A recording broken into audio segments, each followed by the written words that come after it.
All right, let's talk breaker bars for a second. Sometimes you need them, sometimes you don't.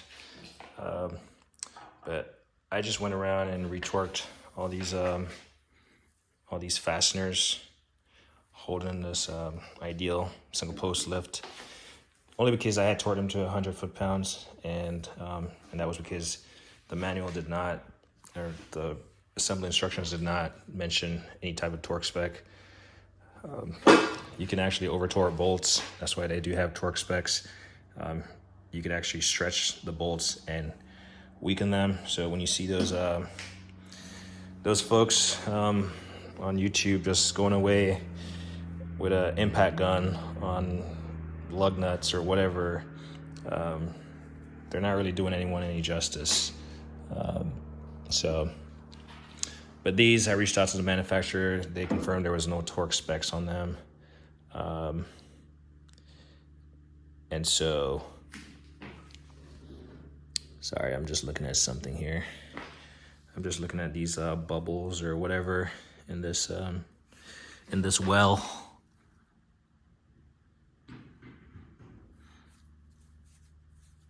Maybe it's bubbles, or I don't know, on spots. Definitely, this is something that I certainly want to inspect over time. Just anyway, just a segue. But inspect prior to usage and periodically throughout the life of or ownership of this tool. But anyway, so yeah, no torque specs on these. So I went around and torqued all those.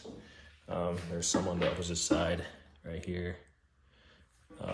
And then I thought there was some right here. I don't know why they didn't put like 2 right here. It would have been nice to have that additional 2 bolts right there, I guess. Because they do have a spot for it, or they do have space for it, should I say. Because they did, see if I can get over here. They do have 2 in the back. So I went around and torqued those 2. Only about 3 of them were a little bit looser than the rest. For the most part, they were all pretty tight. So after putting the car on it at least 3 times now, and at least once overnight, feel pretty confident that they haven't like backed out or anything. Clearly they don't have a nut on it or anything. That would be an additional level of security. And if I could find the appropriate size nuts, I might run them down on top of here, just so, I don't know, additional measures, but I'll just keep checking them periodically. But anyway, almost 3 minutes in, came here to talk about breaker bars. Everyone talks about this Pittsburgh half-inch drive torque wrench. Not torque wrench, sorry, breaker bar. Pretty good. I have 2 of them, actually. Actually, I think this is Tecton. Actually, no, yeah. This is Tecton. I got 2 Tectons, and then I got 2 of these Harbor Freight.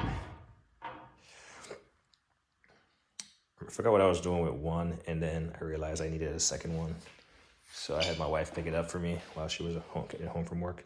But here's the Gucci breaker bar. It's made by Muller caps.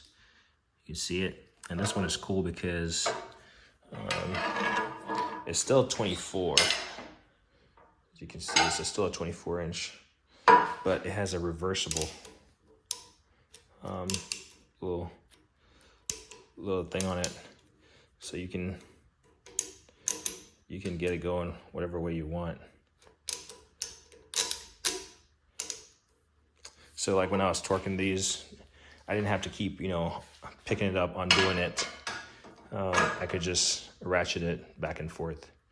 Most people are going to say they're going to use a large half-inch drive ratchet. Go for it. Is this stronger than this? I don't know. I'd have to see the internal mechanism. Clearly this head right here is way bulkier than this that has a little set screw in there. But same anvil, and then the weak point of this might be this ratcheting portion. So no, I've not seen anyone talk about that.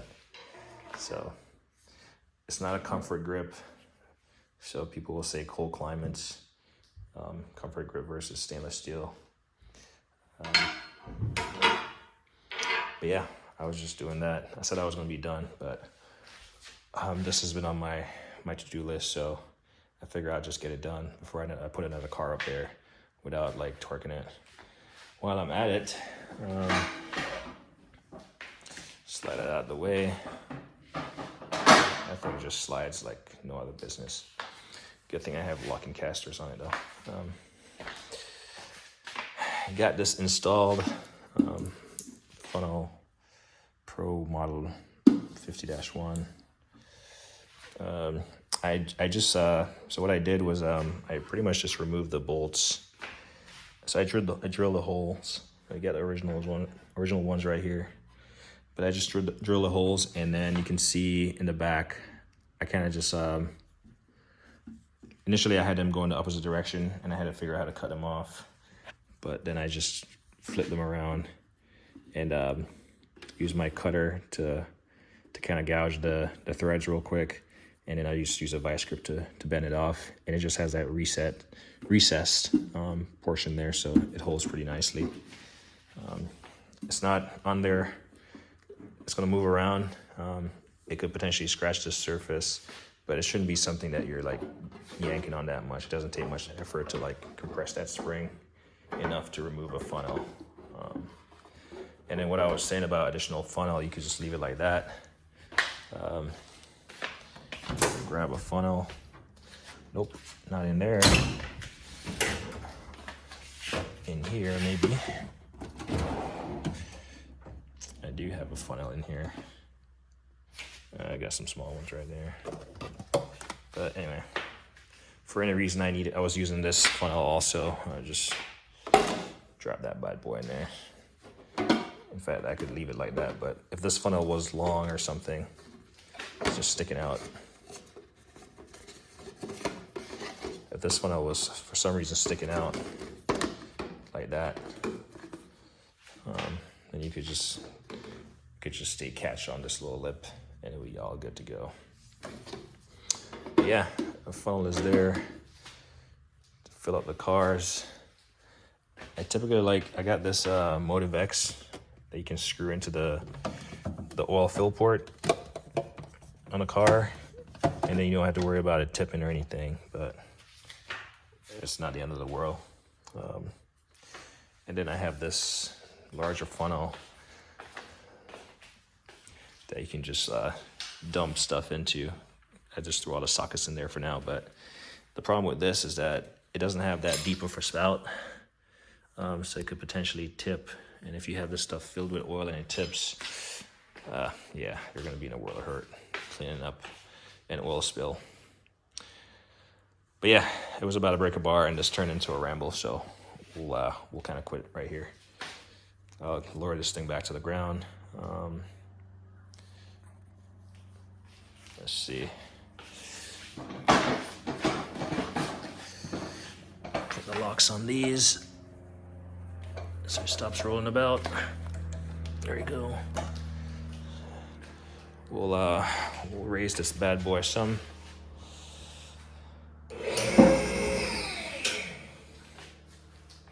And then we'll disengage the locks. And we'll just lower it down. There she goes. I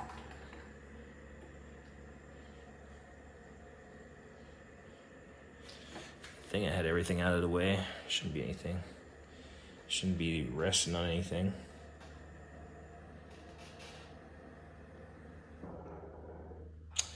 And that's all she has.